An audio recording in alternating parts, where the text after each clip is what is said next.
Hello, Tim from Fair Play Now on the 14th of April 2023. Couple of quick shout outs before I start today.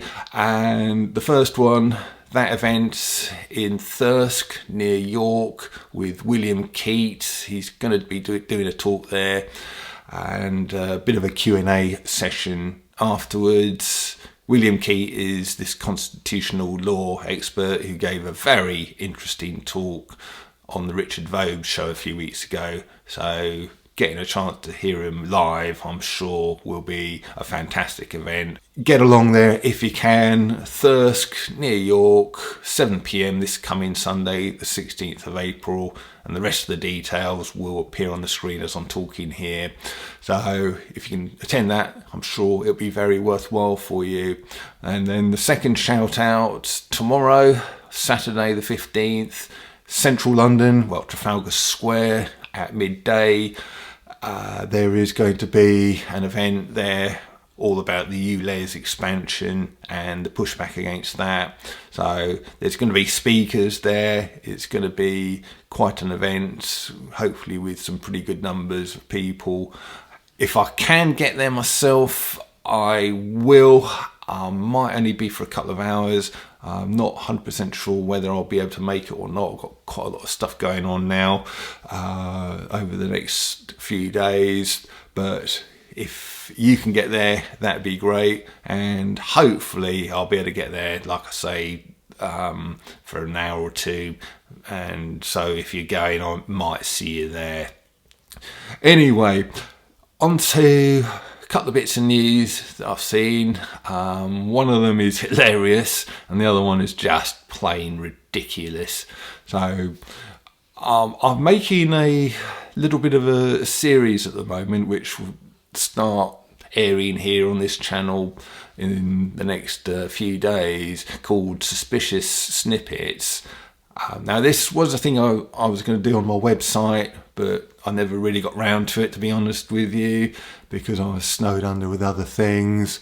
But it was an idea I had, just really cataloguing as many of the stupid things that I can remember from the last 3 years, and all of the kind of suspicious stuff where, you know, you sort of just think to yourself, that's a bit strange. Not sure if I totally believe you with what you're saying there.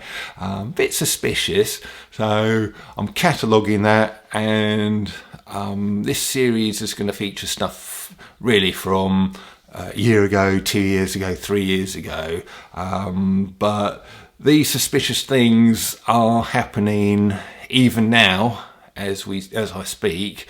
And the latest bit of suspicious stuff, the latest suspicious snippet, is apparently a woman in her mid-50s has been declared the first death from a particular strain of bird flu. You know how they're trying to ramp that nonsense up at the moment.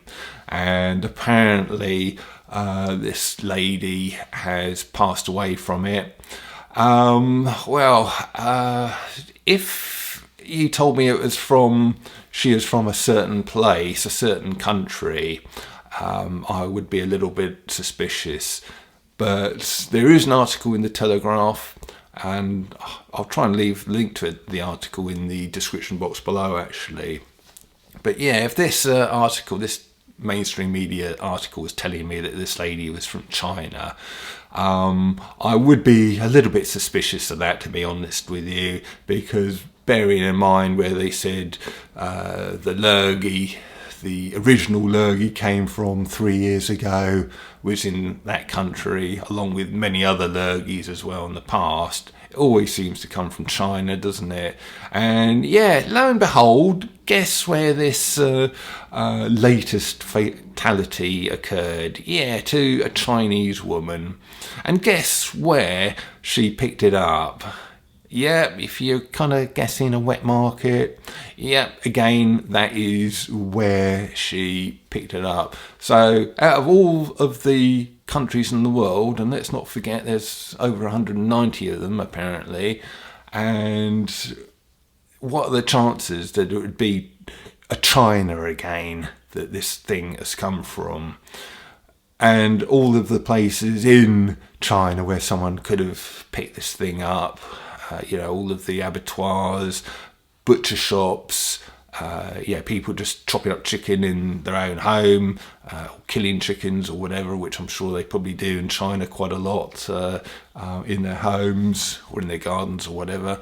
Out of all of the places where someone could have got this thing and passed away from it, what are the chances it would have been from a wet market again? Yeah, that's just all, a bit suspicious, I'd say, when you consider that is exactly where the last lurgy came from, the one that's been pestering us for the last 3 years, and also quite a few lurgies before that as well. What are the chances? And although it didn't say exactly where in China, apart from being a wet market, but city-wise, where it came from. If I was a betting man, I would put a pretty good chunk of money on Wuhan because I'm sure if they do mention a place, it will be somewhere either in or around that particular city. So they haven't got much imagination, these people, have they, really? Anyway, moving on to the hilarious one. This is on YouTube, so I'll leave a link to it in both the description box and the comment section below. And it's a very recent interview by the BBC with Elon Musk. Now, I don't know if you've seen this, but apparently on Twitter, Elon Musk has sort of got Twitter to put on the BBC tweet channel, Twitter account, and their tweets like a little warning saying this is a government sponsored channel, basically. You know how this channel, YouTube, they used to, when RT, the Russia Today channel, RT for short, came on this platform, there'd always be one of those little YouTube warnings in blue saying this channel is sponsored by the Russian government. Of course, they're not on YouTube at all. They've been banned because of, you know why. But Twitter has done a similar thing with the BBC, basically saying this is government-sponsored content. And the BBC are apparently very, very angry about it. So I don't know if it's as a consequence of that, but there has been this interview of Elon Musk by the BBC, and it's absolutely hilarious because they're talking about free speech, and Musk is just running circles around this bloke, this BBC bloke, just showing him up to be an absolute fool, and it's just hilarious. I'm not going to explain it anymore. You'll just have to watch it, but it is great to watch. Now, I don't care what you think about Musk, whether you think he's a great guy or whether you think you don't like him at all, you think he's controlled opposition or whatever. But anyone who makes the BBC look ridiculous is okay in my book, at least temporarily, sort of for the duration of that particular interview anyway. So, like I say, I'm going to leave a link to that. Well worth a watch. Kind of really did make me chuckle over breakfast this morning. So, great stuff. So, just go and watch those. Read that article about the latest nonsense they're going on about from China. The Elon Musk interview.